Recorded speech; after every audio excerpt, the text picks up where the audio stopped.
Fala, meu povo, tudo bem com vocês? Mais um Cenários, esse é o Cenários número 8, que eu tô com o PIB da economia do planeta Terra. Com vocês, meu camarada Álvaro e meu camarada Edson, tudo bem com vocês? Tudo ótimo, pessoal. Tudo de paz? Tudo em paz, graças a Deus. Tranquilo. Vamos começar por tempo e posto, Álvaro. Eu tinha um chefe no Pactal que me falava isso, ó, você é o último a chegar, então todos os plantões de almoço são seus até chegar um novo funcionário. Chegou um novo funcionário, você repassa um plantão do almoço. Edson, quem é você, meu amigo? Eu sou gestor da Lake Asset, né? A gente montou, eu e o Vitor Pericles, a gente montou a gestora já há 10 anos. Né, abrimos o primeiro fundo há 5 anos atrás. É uma gestora pequena, ainda bem pequena. A gente brinca que é uma garage band, né, de asset. Sou formado em administração de empresas pela PUC, aqui em São Paulo. Né, sou mineiro de Uberaba. Trabalhei, já estou com 30 anos de carreira. Fiz minha carreira em tesouraria. Comecei como estagiário no Banco Boston. Depois trabalhei ali no centro, na Líbero, no começo da década de 90.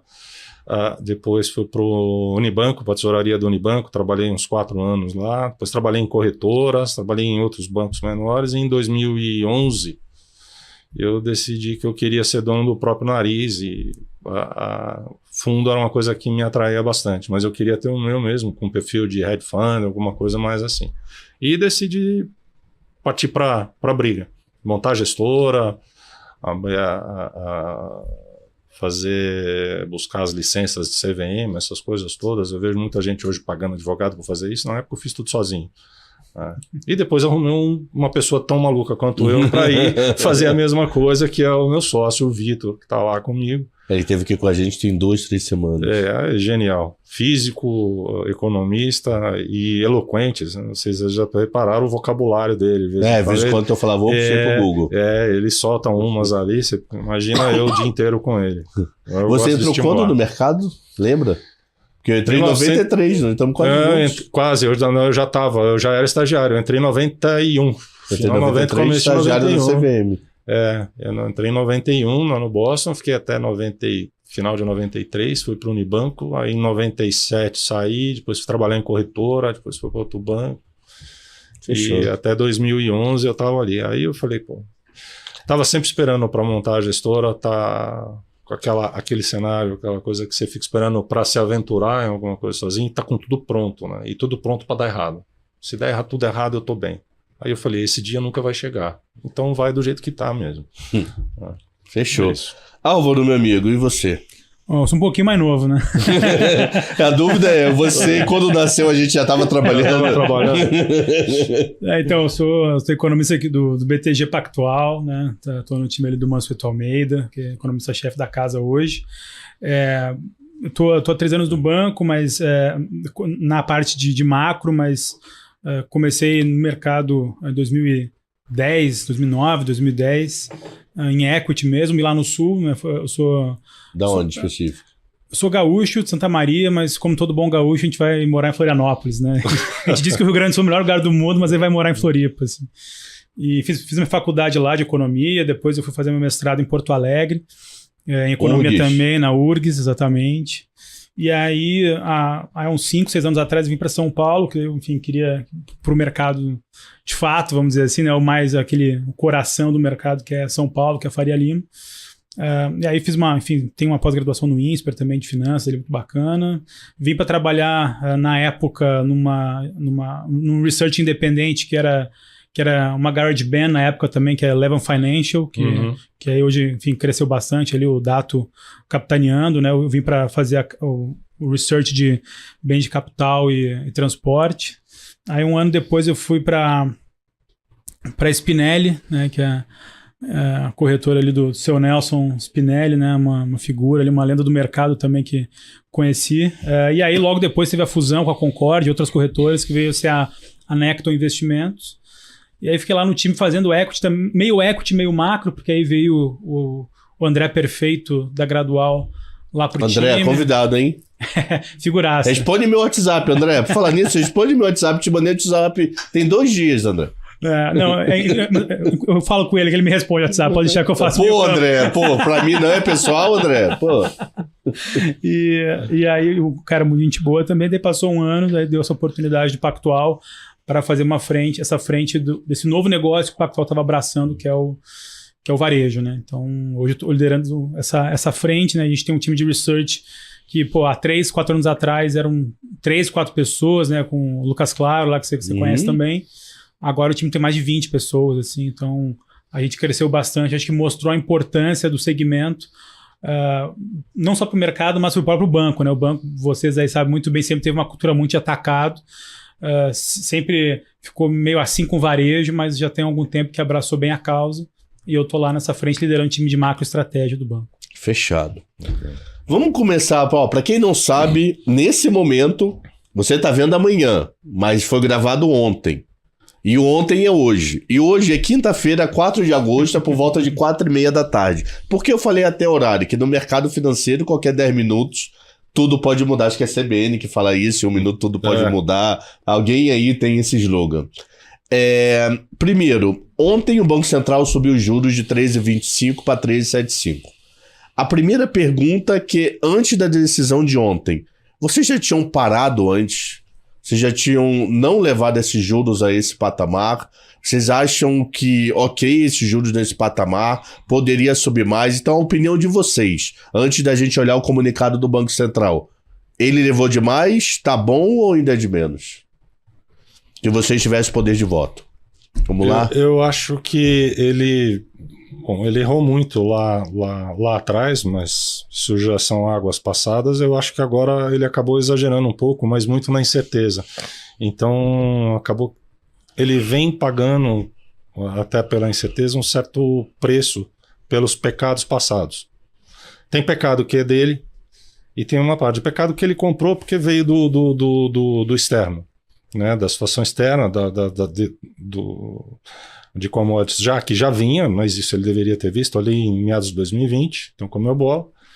E agora, do 2021, e agora, esse ano, aí não teve como, vem essa questão da Rússia, né, o mercado de commodities, no meu entender, aproveitou essa questão da Rússia aí para criar novas narrativas, né? Porque a gente vem desde 2020, teve a narrativa no segundo semestre de 2020 do super ciclo de commodities, que durante um tempo fez sentido, depois começou a deixar de fazer, porque você não tinha uma atividade global tão potente para ter um super ciclo de commodities. Se fizesse um comparativo com a primeira década agora desse século, ali 2002, 2008, 2009, 2010, tá?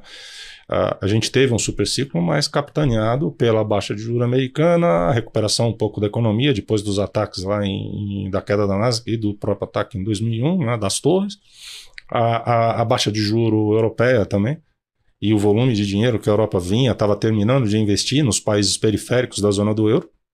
Então, você criou todo um cenário. E veio a China bombando.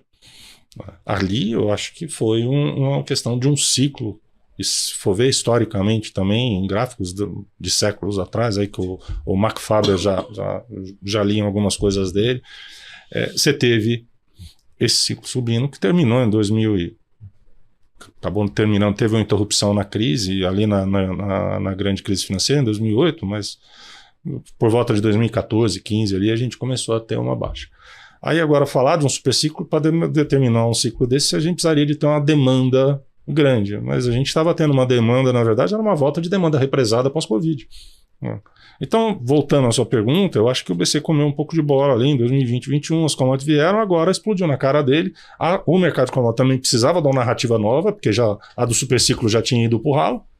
Depois tentaram outra, com negócio de frete, com isso, papapá. Houve em alguns setores, vamos falar de commodities aí, como no agro, você teve realmente problema de safra em uma e outra, criou-se uma tempestade perfeita para todos os BCs. Né? E o BC nosso aqui, apesar de ter saído mais cedo no aumento de juros, mas tinha errado lá atrás, tem um cenário, o Brasil é uma coisa muito diferente do resto do mundo, nessa relação com a inflação, a gente vinha. Então ele vinha pagando. Né? Mas eu acho que ele, agora que ele, como ele não tem condição ainda, ele não conseguiu ancorar e você teve essa nova incerteza da questão fiscal, dessa diminuição dos impostos, do ICMS, alguns IPI, uma porrada de IPI aí que o governo baixou, essa unificação dos ICMS nesse período, o aumento do Bolsa Família, esse tipo de coisa, trouxe mais um grau de incerteza para ele. Daí ele, no meu entender, ele ter seguido ainda. Na cabeça dele tem muita incerteza, ele está tentando mostrar, está tentando ancorar. Acho que o fato dele ter mostrado aquela questão dos 12 meses no primeiro trimestre de 24, eu achei positivo. Teve gente que não gostou, eu achei legal aquilo ali. Mas eu não teria, não viria tanto agora mais. Acho que já passou e nós já estamos... Você teria chegado a esse ponto?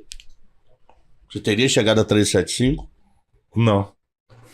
Não, se tivesse sido mais rápido, nem precisavam, né? E começado antes também, demorou para começar, né? Se a gente for puxar um pouco, na reunião de dezembro de 2020, o Banco Central ainda estava falando do forward guidance maldito.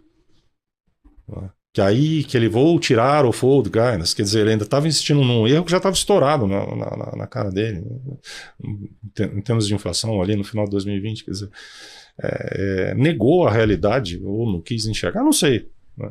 Ou olhou para a planilha e confiou demais nela, não sei, mas era para mim, tinha uma parte do mercado também que dava mão para ele, né? Mas no meu entender, particularmente, o Vitor também pensa da mesma forma, ali já estava errado. Então atrasou, demorou, foi onde não devia, né? Demorou para voltar, né? Começou o processo de alta ali, começou num pace legal, podia até ter ido, né? E acho que os acontecimentos foram meio que atropelando, né? E acabou tendo que chegar nesse nível. Não teria, se eu tivesse no lugar, é fácil a gente falar estando fora, né? Então é muito simples julgar sem estar lá dentro, mas não teria chegado a tanto. E eu acho que também já chegou num nível que, para mim, aqui, olhando para trás, né, em termos de inflação, atividade, juro no Brasil, sinceramente, 13, 13,5, 13,25, 13,75 ou 14, nessa situação que a gente está, já não faz diferença para a inflação. O Brasil tem umas particularidades, se você for ver no passado, que a gente funciona estranhamente com um juro mais alto. As coisas aqui ainda andam. E a inflação, ela depende muito mais de algum tipo de concessão de crédito ao consumo ou de como que está em emprego e consumo ali, para ela se sustentar também. Se você quiser levar ela para 3,5, 3 nesse nível de coisa, aí, sei lá, eu não sou economista, mas na minha cabeça e experiência de mercado, não é 13, 13,5 ou 14 que vai baixar, se o cara resolver brigar com isso. Ou se os preços aí, commodities, energia, essas coisas, não voltarem um pouco, né? Por eles. Né? Mas que pelo juro mesmo, se tiver alguma atividade, um mínimo de concessão de crédito, esse juro é muito maior, teria que ser muito maior para ter uma inflação ali, o que é uma bestialidade, né? Graças a Deus eu acho que a gente mudou de patamar aí, nós não estamos mais naquela história de Brasil final da década de 90 e a primeira década de 2000 ali, né? Que era uma outra coisa. Acho que nós passamos, graças a Deus, para um outro patamar aí de juro nominal e juro real. Então já trabalha fechado, meu amigo. Então você já teria parado antes. Eu nem teria chegado a tanto. Não, acho que já errou. Mas assim, eu entendo, acho que o Roberto está tentando, está buscando ancorar. E tem sido atropelado por fatos, por coisas que não são da alçada dele ali, que não estão na mão, não dependem dele. Então a maneira dele manter até é atuando no palco que o mercado cobra dele, né? Para não perder as rédeas. Então, talvez vá dar algum efeito de inflação propriamente dita, mas o mercado fica cobrando dele. Para não perder, para não virar uma confusão na casa da mãe Joana, ele vai atuando, fazendo o papel que está se esperando, né? Mas eu acredito que esse ano agora ele tem sido, já no ano passado, deixa eu até me estendendo, vocês me desculpem, mas em setembro, outubro do ano passado, ele tentou dar uma ancorada e quase pegou. Aí daí a pouco, com aquele negócio da PEC do calote ali, a coisa perdeu, o mercado... Curva abriu demais. Curva abriu demais em 2 dias, abriu 150, 200 pontos ali, saiu daquele 10 e... Na época estava 10,70, 10,5, né? E tá para 12 e pouco. Atropelou ele. Quando ele estava pegando e o mercado tinha... A impressão que eu tive é que tinha dado a mão para ele, mas daí passou uma semana, a coisa descambou. Então, ele teve que caminhar de novo. Eu acho que nesse ponto agora ele está fazendo e está buscando ancorar. Agora veio essa nova aí do auxílio, essa coisa toda que tirou. Mas eu tenho visto que ele tem mostrado sempre essa projeção dele para o ano que vem e para o outro ano. É que o mercado não se atentou. E há também um descompasso entre o que ele está mostrando e se for ver, tem se mantido fiel ali nos últimos 2, 3 cupons, nas projeções para ele de 23, né? Principalmente de 23. E ontem mudou, mas ele mudou por causa do efeito da PEC, do auxílio, né? Que ele saiu do ao redor de 4 a mais abaixo para 4,6, ele já mostrou, por isso que ele foi lá para o 12 no primeiro trimestre, os 12 meses. Mas ele tem, se olhar assim, eu tenho visto ele com um número mais ou menos sólido ali dentro de um parâmetro. É que o mercado não veio ainda, e aí se guiou pela aquela estupidez da implícita de NTNB, chegou a 6,5, 6,60, ficou meio desparametrizado, né? Com o próprio DI também, aí 13,5, a curva longa chegou a bater, quer dizer, a curva inteira, 13. Né? Então, assim, julgando daqui e ao mesmo tempo tentando ficar ali, eu acho que agora ele agiu com o que tinha. Fechou, meu amigo Álvaro. Bom, vamos lá, deixa eu tentar. Bom, acho que já foi. Acho que a leitura aqui é um pouco parecida, mas vou tentar dividir em 3 fases, né? Primeiro, e nos últimos 3 anos. Acho que 2020, acho que tem essa crítica muito grande. Pô, o Banco Central caiu demais, ele usou o Forward Guidance. Até acho que o Forward Guidance talvez não tenha sido a melhor das estratégias, mas vale lembrar que a Selic no Brasil, antes da crise, era 4,5%. Então dizer que a principal causa da inflação, porque a gente levou de 4,5 para 2, mas se fosse de 4,5 para 3, então não teria uma grande inflação. Não ia mudar. Eu acho que não ia mudar nada, ou mudar muito pouco. Então, por mais que eu acho que esse Banco Central, a comunicação é muito difusa. Mas será que esse 4,5 para 2 não afetou o dólar? Ele pode ter afetado... Tipo, atrapalhar fluxo para não pegar nossa curva de juros? Eu acho que naquele momento tinha uma instabilidade tão grande e o mercado financeiro, acho que foi pela primeira vez ele muito globalizado com uma pandemia dessa magnitude. Não tinha um parâmetro para você comparar. Daí, opinião pessoal. Então, eu acho que o câmbio ele ia estressar com 2 ou 3% de inflação, de Selic. Opinião pessoal.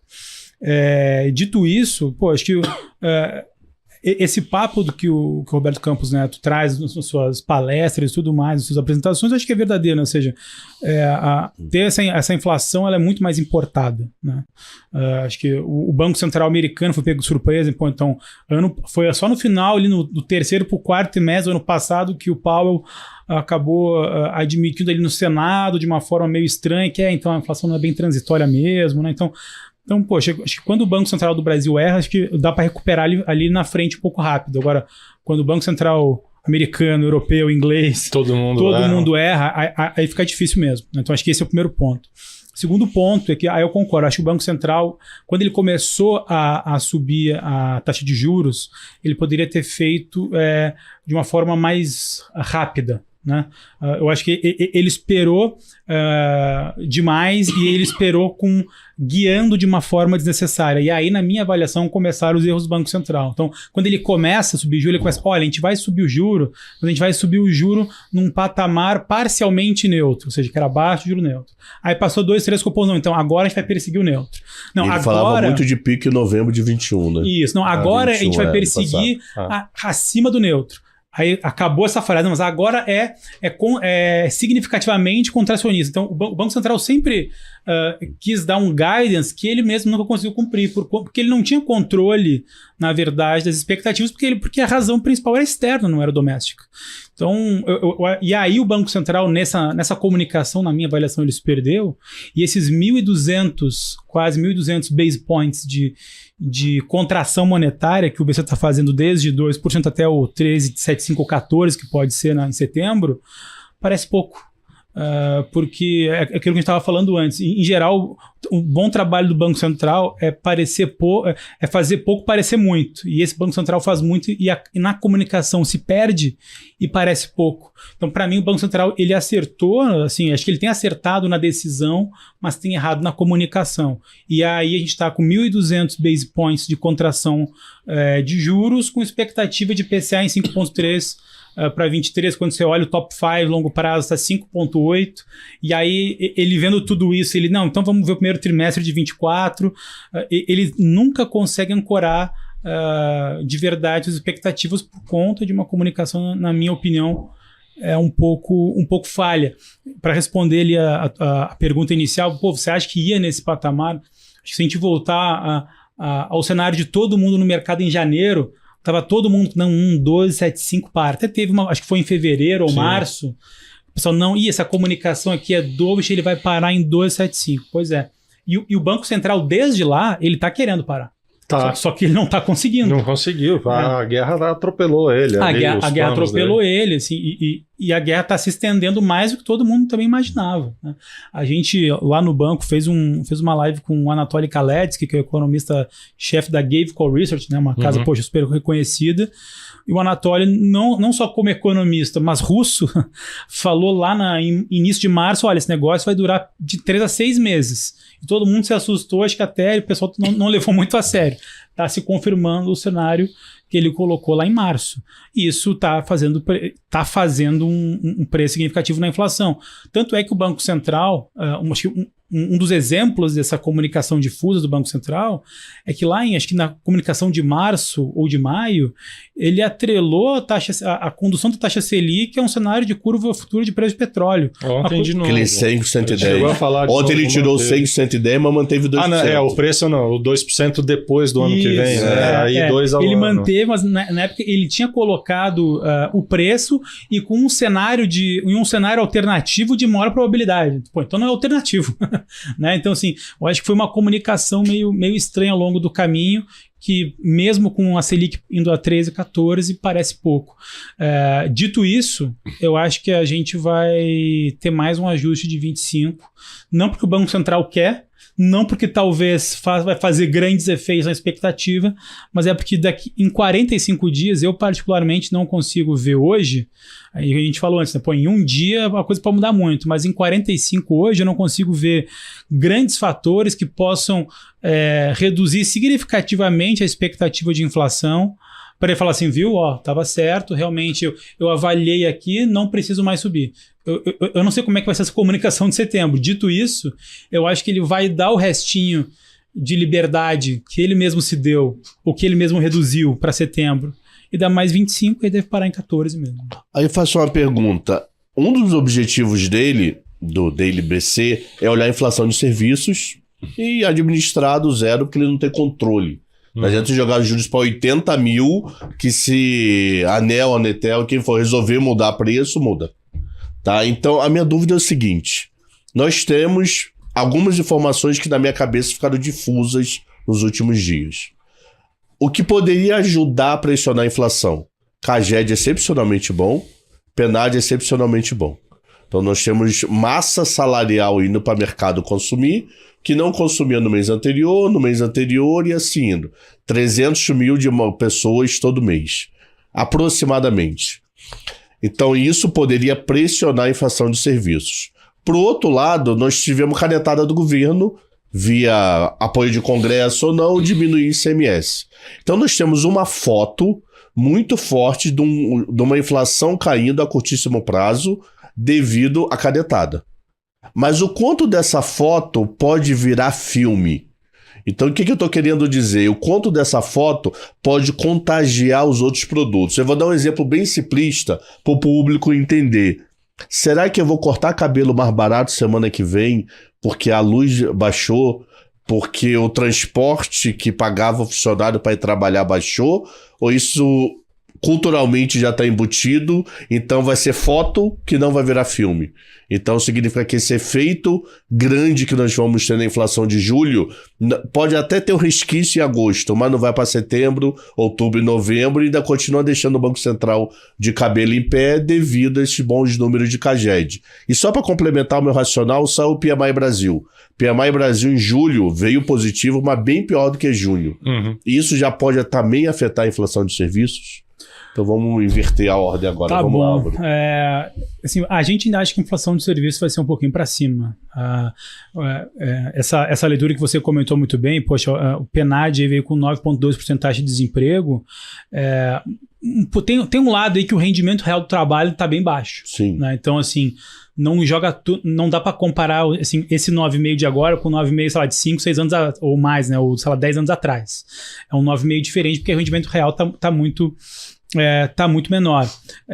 Mas serviços continua bastante pressionado na nossa avaliação, dado, acho que o ambiente de contratação, né, que a gente, enfim, isso se retroalimenta, assim, a gente não consegue ver hoje, assim, motivos claros de perda de força no consumo das famílias, até pelo Auxílio Brasil de 600, que vai ser colocado, já está sendo colocado agora nesse semestre. Ontem o governo aprovou um crédito consignado para beneficiários do Auxílio Brasil e de benefício de prestação continuada, que também joga mais estímulo na demanda, e isso não vai ser revertido em atividade via produção industrial, vai ser via serviço. Então não consigo ver no curto prazo esse negócio arrefecer e portanto, o BCE achar motivos para parar de subir juros.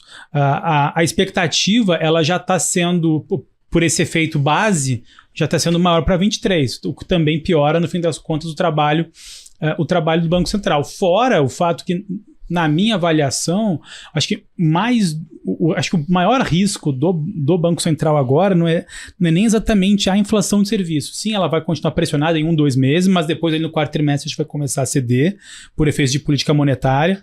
Até hoje, inclusive, saiu o dado da FGV do indicador antecedente de emprego e pela primeira vez teve uma queda nos últimos 3-4 meses, então já pode ser algum sinal de vai estabilizar esse negócio, mas dado o efeito de defasagem, pode chegar daqui a 2 ou 3 meses. Então, eu acho que tem mais alguns meses aí forte de serviço, até porque o governo não vai deixar isso ceder, porque tem uma eleição à frente. De novo, eu acho que a principal preocupação é com 23, com continuidade de Auxílio Brasil. Né? De R$600 para 20 milhões de famílias. Esse negócio é mais 58 bilhões de reais nas contas públicas. Isso não cabe no teto 12 de meses, gastos. no ano todo, 23 fechado. 23 fechado, 12 meses. Isso não cabe na atual regra do teto. Bom, então vamos flexibilizar. Vai flexibilizar para quanto? Eu fiz a conta. Para caber o Auxílio Brasil de 58 bilhões de reais a mais no ano que vem, 12 meses, e você reajustando pessoal, previdência, BPC, abono e seguro-desemprego mais discricionária só pela inflação, sem dar ganho real para o ano que vem, você vai ter que flexibilizar a regra do teto não só agora mais pelo IPCA, mas IPCA mais 1,5. Aí eu fiz a segunda derivada da conta, tudo bem. Considerando quanto de IPCA? O IPCA, final desse ano, 7%. Tá, para poder fazer essa tua conta. Para fazer essa conta. Eu pego 7% e reajusto as 5 maiores despesas sujeitas ao teto. De novo, previdência, pessoal, BPC, abono, seguro-desemprego e discricionárias. Reajustando tudo isso, o espaço que é de 120 bi reduz para 7 bi. E o Auxílio Brasil é 58. Então, não dá. Para caber o Auxílio Brasil, você tem que reajustar IPCA mais 1,5. Dar um ganho real de 1,5 na despesa primária. Bom, beleza. Então vamos flexibilizar sim. Pois é, só que se você fizer essa flexibilização e você usar como premissas de longo prazo um PIB que cresce 2% ao ano no longo prazo, uma Selic que vai baixar para 8% no longo prazo e um IPCA que vai no longo prazo ser 3,5%, ou seja, tudo isso bem otimista, a dívida bruta em relação ao PIB não converge nunca mais. E aí isso para mim é um processo de falta de credibilidade, de risco país, de câmbio e consequentemente inflacionário. Então hoje apesar da preocupação ser forte, porque de fato o mercado de trabalho preocupou não, mas surpreendeu todo mundo, Acho que a maior preocupação inflacionária de 12 a 24 meses, ou enfim, por horizonte relevante do Banco Central, não acho que seja serviços e sim dinâmica fiscal. Aí o mercado puxaria a curva de juros, ficaria mais cara a dívida, seria esse círculo vicioso. Isso. Ela segue nesses patamares, né? Então, de juro real mais alto, nominal também não consegue descer muito, mesmo com uma inflação. Nesse caso. Né? Assim, opinião pessoal, eu acho que o mercado ele está subestimando as questões fiscais. Assim, eu acho que o mercado, ele... Não estou querendo trocar o assunto aqui não, tá? Mas assim... Não, vamos, vai bater papo. Mas assim... Eu acho que o mercado ele tá ainda muito pensando assim, não, esse papo de agora, a gente sabe que é eleitoral, aí quem ganhar, ganhou, vai ter que sentar, vai ter que botar a bola no chão, e aí vai vir o pragmatismo e vai ser tudo bem. Pô, tomara que seja assim, tô torcendo para isso. Mas não tenho grandes convicções e certezas que vai ser esse jogo, porque, querendo ou não, a gente vai ver, vamos pensar o Brasil ali em janeiro, fevereiro 23. Pô, o juro vai estar bastante elevado. O crédito, com certeza, vai estar caro pra caramba e batendo bastante na atividade. O que vai acontecer? A população vai aceitar receber agora menos Auxílio Brasil? Não vai. Pô... Pelos dois candidatos, a manutenção já está dada. Eu já trabalho com assim, nem com a já tá certo. Esses 600 vão ficar, já estão dados. Então, já vai estar dado caminhoneiro, já está dado taxista. Acho que alguém vai cortar. Esses aí, não sei, mas o auxílio, eu acho que... Eu concordo, assim, mas está dado, só que assim, essa percepção de que, olha, de fato vai permanecer auxílio, vai permanecer o voucher, vai acabar o teto, essa percepção acho que ela ficou talvez mais convicta no nosso papo de boteco da Faria Lima, do Leblon, tem uns 2 meses, assim, exagerando, 1 a 2 meses. A curva de juros não mudou muito. Não. O CDS não mudou muito. O CDS estressou porque estressou lá fora, não porque estressou essa perspectiva. Então, para mim, não querendo me alongar, Sim. mas... eu acho que o mercado ele está ignorando esses riscos, porque quando você vai fazer a conta do fiscal, a conta não bate. Sim. Eu concordo com o Álvaro dessa parte de conta do fiscal, realmente eu não tenho como entrar, mas acho que faz todo sentido o que você está falando. Aí fica aquela questão de e outra coisa do fiscal ano que vem. Considerando esses 600, além disso, ainda nós vamos ter o bom e velho lá em maio, salário mínimo, que também puxa 3 anos sem ganho real, né? Governo, sem ganho, né? Mesmo que reajuste, vem outra coisa. Essa conta fiscal não sei onde que eles vão tirar. Né? Mas uma coisa que eu vejo hoje, eu particularmente considero os R$600 como já incorporou, já vai embora, não volta. Né? Acho também que, por um outro lado, eu brinco com o Sérgio Godestein, que a gente é comunista, os dois, o Minerovski e o Serjovski. Eu acho que o Brasil também, a economia do Brasil, por um lado, isso traz um certo benefício na atividade e devolve para o governo em algum ponto, em termos de arrecadação. Isso aí. A gente está numa situação e passou por crise de pandemia, da recessão que veio lá daquele governo antes de 2016, e depois com o governo Temer ali conseguiu arrumar, mas a gente veio com uma recessão que custou muito caro, principalmente para a baixa renda, quer dizer, pegou a classe média, pegou todo mundo de alguma forma. Depois veio pandemia, então a gente ainda está numa situação onde o Brasil precisa disso para funcionar. E uma coisa que eu falo muito com o Vitor lá, falo assim, Vitão, eu não sou economista, mas tem uma coisa que eu vejo que é o seguinte: o Brasil não tem, a economia brasileira ela não tem maturidade, e o próprio PIB, para viver sem o governo de alguma forma. Sem investimento do governo, seja de que forma vier. Não muito grande, nem não estou chutando o fiscal, mas não anda. A gente percebeu isso ali 2015, 16, 17, 18, 19. Cara, sem governo não vai. E por conta de todo o problema de Lava Jato, não vou sair do assunto também, com a Petro, a própria Petro parada, ela é um percentual, ela tem um peso dentro do PIB brasileiro. Agora está voltando. Mas essa baixa renda aí, com esse do auxílio, eu sou favorável ao auxílio, o resto a gente vai ter que fazer conta para ver onde arruma. Eu acho difícil também onde que o governo vai arrumar dinheiro. Então, mas eu conto com uma coisa, agora já é mais expectativa. de que seja esse presidente da República que está aí, ou o Lula, qualquer um dos dois governos, o ano que vem, eu acho que a reforma administrativa e ou a tributária, uma das duas, no caso da tributária, eu acho que a gente vai ter uma reforma tributária, mas nós vamos passar pelo mesmo processo, ou muito parecido que a gente passou com a Previdência. Vão ser reformas tributárias, vai ser aquela Acho coisa... que a gente não perdeu o bonde da reforma tributária nos últimos 2 meses?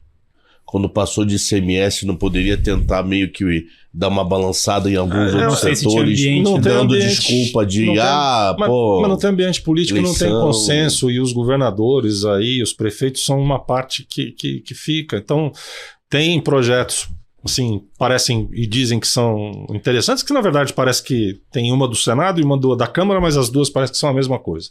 Né?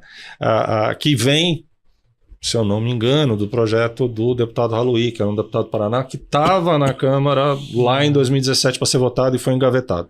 Tem a 110, tinha a 110 e a 45. Isso, né? mas a 45 é do Benarapi. Mas uma delas vem da puxada do Haluí. Isso. Mas, no fundo, acho que tanto a 110 quanto a AP, elas são muito parecidas. Eu acho que eu não confesso também que eu não cheguei a olhar, mas do que eu já li sobre, me parece que é mais do mesmo. Né? São boas, trazem ganho, a gente precisa disso. Mas eu acho que assim, nós não temos uma maturidade ainda, é um assunto que já está maduro. Né? Mas o Brasil não tem maturidade, o lobby principalmente o lobby dentro de próprio governo, né? Daquela coisa eu vou deixar de ganhar isso, então eu quero ganhar aquilo. Principalmente parte de governadores. Né? Cada um vai ter a sua razão também, porque tem a sua conta, prefeitos também, mas o problema maior aí não é na iniciativa privada, o lado privado está de boa. A questão da reforma tributária é a política com os estados e municípios. E, para variar, sempre quem vai pagar a diferença dessa conta de alguma forma vai ser o governo federal. Então eu acho que conto com isso, tanto com o atual presidente quanto com o Lula. O ano que vem, essa reforma tributária vem alguma coisa. Ela está madura. Eu acho mais fácil vir a tributária que a administrativa. Né? As duas eu acho difícil de ter no próximo governo. Vem uma das duas e a outra fica para o outro governo. Né? Ou uma segunda administrativa. Então vem isso aí. E aí talvez arranje, talvez tenha uma maturidade também para rediscutir a questão do teto. O teto foi feito meio às pressas numa situação para dar uma ancorada na situação brasileira lá em 2016, 2017. Né? Ele tinha já, e tem, se eu não me engano, de ser revisitado agora em 2026, né? 10 anos depois, rediscutido. Eu acho que a própria pandemia trouxe essa discussão aí, que ele já deveria, ao invés de fazer tanta coisa, vamos rediscutir o teto. O próprio ministro deveria ter, na minha opinião, poderia ter proposto isso. Vamos rediscutir o teto, gente. Antes de vir com a PEC do calote lá, do precatório e tal, não sei o quê. Porque não dá, está atrapalhando o governo, em última instância, atrapalha a própria economia, a atividade econômica numa parte do próprio país. Voltando na pergunta também, uma coisa que me preocupa, o Álvaro falou, vocês falaram da questão de emprego e tal. Eu acho que isso é um ponto a gente a observar mais à frente. Né? Eu acho que a gente não tem, por exemplo, você colocou, podemos, o barbeiro de repente poder baixar um pouco. Eu acho que não. De trazer alguma baixa nesse ponto, não. A gente pode, com sorte, a gente vai ter, com o emprego melhorando, né? A gente vai ter, talvez, com sorte, se não subir. Porque nós não temos uma oferta ainda grande de concorrência, seja em serviço, indústria, não, essa aí. Aí a gente vai cair também naquele outro ponto, olhando para o outro lado da pergunta, de produtividade. Em janeiro de 2020, eu ouvi por acaso no rádio, eu não li, cara, mas os caras estavam falando de um estudo da CNI sobre a produtividade da mão de obra brasileira. Em janeiro de 2020, antes da pandemia. E os caras estavam falando que ela tinha regredido vários anos. Né, se a gente precisasse hoje. Então a gente tem mão de obra ofertada, mas não tem qualidade já.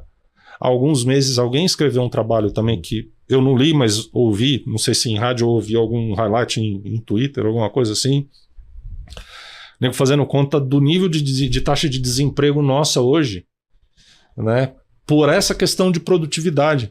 assustadoramente, eu vou falar o número, não lembro de cabeça, mas seria algo em torno assim, olha, hoje com 9% de desemprego a gente já está dada a Nairu, produtividade né? ruim.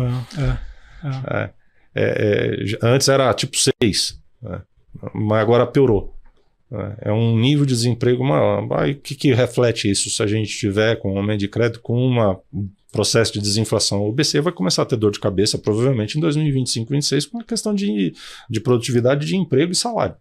E isso que você falou conversa muito ponto a olhar para frente. Com reforma trabalhista também, porque com a reforma trabalhista ficou mais fácil contratar.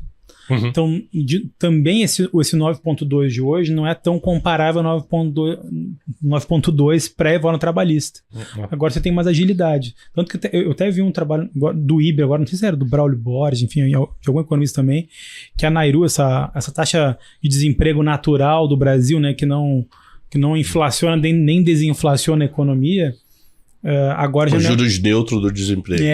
Que não é mais 9,5, agora é 8,5. Por conta, e boa parte isso é por conta da reforma trabalhista. Então, assim, tem informações bem difusas, né? Eu fiz recentemente, lá no fim do banco, faço minhas continhas de padeiro lá. Excel é vida, né? Exatamente. Não, mas agora eu tô começando a mexer, aos pouquinhos estou engatinhando no R na programação lá. Na nossa época era Lotus e HP, pô. Era Lotus e HP. Não, tem uns caras no meu time lá que, pô, os caras são fera demais de programação, assim, a galera é bem mais nova que eu, daí eu, pô, tem que tentar acompanhar. Mas, enfim, é porque o hiato do produto, né, enfim, a diferença ali do PIB potencial pro PIB atual, o BC e o IFE, né, que são as duas grandes referências para a gente ver essa conta, fazem uma conta trimestral, e a última conta é de dezembro de 21. Obviamente estava bastante negativo. Eu fiz uma métrica minha lá, que, enfim, casa muito bem com a série histórica dos dois, mas mensal, para pegar essa taxa de desemprego, né? E a gente já estaria com o hiato do produto acima, né? Um positivo, ou seja, o produto atual hoje acima do potencial com essa taxa de desemprego de 9,2. Então isso acaba sendo um dos vetores de contribuição de serviços mais difícil e, consequentemente, desse cenário de inflação de curto prazo que a gente comentou que tá mais robusto. Ou seja, você pode canetar para baixo ali a inflação, mas você olha, serviço está subindo, o núcleo está subindo e a difusão está alto, né? Você tem essa questão de emprego, eu vejo assim, você vê muita gente reclamando de emprego, né, numa determinada área, na parte de baixo da pirâmide ali, em muitos casos é mais alto, mas também não tem o que fazer, né, porque não falta qualificação. E aí ainda você vai refletir no preço, né? É natural. Só contando uma historinha. Eu lembro que em 2009, se for 2009, 2010, que a gente chegou com um nível de desemprego bem baixo, historicamente. Foi antes da eleição de 14, né? Não, mas antes ali a gente já vinha com aquela economia aquecida já artificialmente, com aquele juro que na época a outra diretoria do Banco Central lá levou aqueles 8% para deixar a Dilma feliz, achar que... Então, acho que foi 3, acho que foi antes da reeleição. Mas antes, até em mais 2009, 10, 11, que a gente tinha já a coisa estava fervendo. Eu lembro de duas situações, uma de ter lido num jornal, que uma dessas grandes construtoras aqui estava fazendo uma obra no Mato Grosso do Sul, e eles estavam contratando peão na Bolívia, no Paraguai, até porque era mais próximo, mas muito pela questão que estava faltando peão de obra, até servente de obra. E a gente estava com, numericamente, o nosso desemprego no low. Algumas grandes cidades do interior do Brasil, tipo Ribeirão, Uberlândia, chegaram a bater pleno emprego naquela época. E são cidades que, com uma economia punjante, até uma mão de obra em alguns pontos com boa qualificação. E eu tive isso, um dos meus cunhados, que é engenheiro, e ele trabalhava numa construtora lá em Ribeirão Preto, em 2010, se eu não me engano, 2011, e um dia ele teve que parar de sair no almoço para que não roubassem os peões da obra dele. E ele trabalhava numa consultora grande. Porque teve um dia, ele normalmente saindo no almoço, teve um dia que esse almoço voltou, a obra estava vazia. Não tinha ninguém. Aí foi ver o que aconteceu. Uma outra consultora concorrente estava também precisando de peão, passou lá, botou no caminhão e levou embora, literalmente. Né? Então, e hoje, com essa situação toda, até essa quantidade de peão. E os desempregados, e aí eu lembro de ter visto alguma coisa, que estava na época aquele número de desemprego que a gente tinha, que devia ser algo tipo 5%, 6%, alguma coisa assim. O pessoal falou, olha, infelizmente, esse desemprego que tem no Brasil agora é porque ele não serve para nada. Infelizmente. Não consegue o básico. Assim, nada, não é questão de qualificação, é que não sei. Coisa nossa, por questão de educação, cultura, essa série de problemas do país. Então a gente pode voltar a ter isso com um número de desemprego muito maior. Eu acho que, assim, talvez a gente passe por aqueles eternos voos de galinha nosso, né? Uma melhora de alguma coisa, começa a andar, de repente a gente começa a ter esses limitadores, bater na porta, a realidade falando, tô aqui. Deixa eu fazer uma última pergunta que eu faço para todo mundo que pisa aqui, independente do assunto que eu fizer. Você acredita que em 10 anos vai estar comprando mais Amazon ou Alibaba? Essa pergunta tem o seguinte sentido. Quem vai estar dominando mais o mundo? Economia chinesa ou economia americana? Então não estou preocupado, não estou balanço patrimonial e DRE. E sim, como vai estar o mundo daqui a 10 anos? O que você acha que vai estar mais na sua rotina? Estados Unidos ou China? Boa pergunta, né? Olha, assim, eu não sou, sei lá, acho que um grande estudioso de longuíssimos prazos, né? CPF puro agora a pergunta. CPF total. Assim, se tivesse que ainda compraria a Amazon, mas eu acho que o Alibaba vai ganhar mais relevância. Né? Então, acho que esse papo aí do Ray Dalio, né, de globalization, que as cadeias produtivas elas vão se fechar um pouco mais, e aí a China e os Estados Unidos vão talvez abraçar mais os seus mercados mais friendly ali do ladinho. Eu acho que isso pode acontecer e talvez isso para a Alibaba possa ser bom. A gente vê o que aconteceu agora, na Pelosi lá, que foi para Taiwan, e é uma coisa que não ia acontecer há 5 ou 10 anos atrás, sei lá, um chefe de Estado americano para Taiwan, tá tudo bem, agora não tá tudo bem. Então, talvez isso seja uma tendência que isso possa piorar em 5, 10 anos, como você comentou, e aí esse share aí de mercado do Alibaba possa ganhar uma relevância maior no Oriente, e aí ele ganhar mais mercado. Sei lá, pode ser isso. Mas não acho que a China... Eu não acho que a gente vai estar falando mandarim em 10 anos, não. E você, Ed? Eu acho que...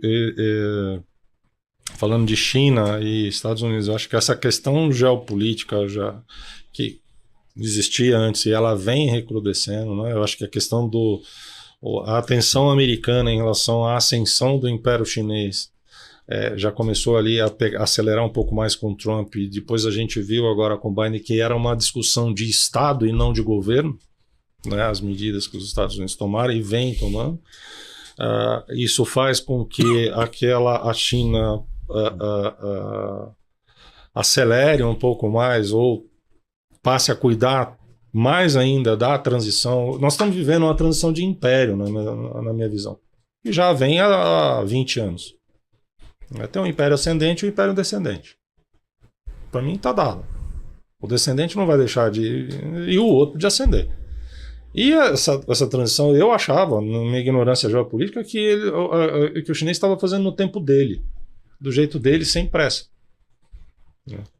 Agora começa o que está caindo, está começando a chamar a atenção dele. Então vamos ver.